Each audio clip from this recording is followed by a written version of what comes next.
Pour ne manquer aucune histoire du soir avec Lilou, n'oubliez pas de vous abonner à la chaîne et d'activer la cloche des notifications. C'est l'heure de l'histoire du soir avec Lilou. Vous êtes prêts? L'appétit du génie. Ce matin, Hakim rentre du marché avec Pili Pili, son petit âne gris. Maman sera contente, j'ai vendu tous les légumes et tous les fruits. Une grosse averse le surprend en chemin. Allons nous mettre à l'abri dans cette grotte. Tandis qu'Hakim regarde tomber la pluie, le petit âne curieux s'aventure dans l'obscurité de la caverne. Et tout à coup, cling, clang, clang, quelque chose roule sous ses sabots et s'arrête au pied d'Hakim. « Oh, une lampe !» s'écrie-t-il. « C'est peut-être une lampe magique !» Il la frotte aussitôt. Pfft, un génie apparaît dans un nuage de fumée. « Bonjour, petit maître !» dit-il d'une voix fluette. Hakim est un peu déçu. Normalement, les génies sont plutôt costauds et celui-ci est tout maigrichon. Devant l'air étonné du garçon, le génie lui dit « Je suis un peu gringalet car il y a belle lurette que je n'ai rien mangé. » Puis, il compte sur ses doigts. 352 ans exactement. Mais il rassure le garçon. Dès que je me serai rassasié, je réaliserai tous tes souhaits. Promis, juré. Hakim propose de partager le pique-nique que sa maman lui a préparé. Il coupe en deux le morceau de fromage, le concombre et la galette de blé.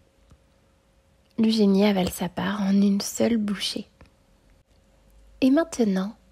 demande Hakim. « Peux-tu exaucer mes vœux ?»« Pas encore, j'ai trop faim, » lui dit le génie.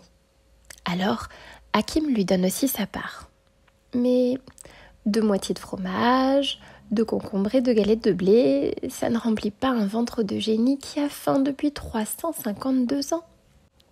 Alors, quand la pluie cesse, Hakim invite le génie à le suivre chez lui. « Maman te préparera de bons petits plats. » Et il se met en route. L'estomac du génie n'arrête pas de gargouiller. Le chemin longe un étang et le génie plonge dedans. Hakim ne le voit pas réapparaître et il s'inquiète. C'est qu'il a déjà pensé à tout ce que le génie pourrait faire pour lui et pour sa famille.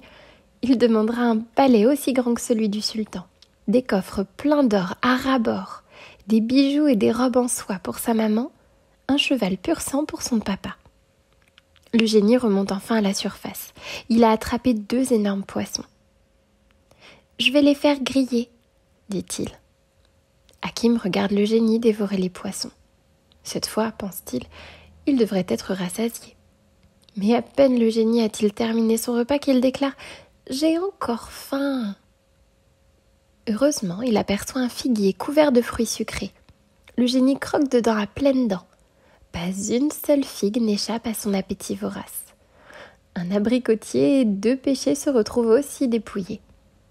C'est vraiment grand, un appétit de 352 ans, se dit Hakim. Quand ils arrivent à la maison, Hakim raconte tout ce que le génie a déjà dévoré. « Je vais lui faire un bon dessert, » dit la maman d'Hakim. Et elle prépare une montagne de gâteaux dégoulinant de miel. Le génie les engloutit en un rien de temps. « Ça y est ?» remarque Hakim.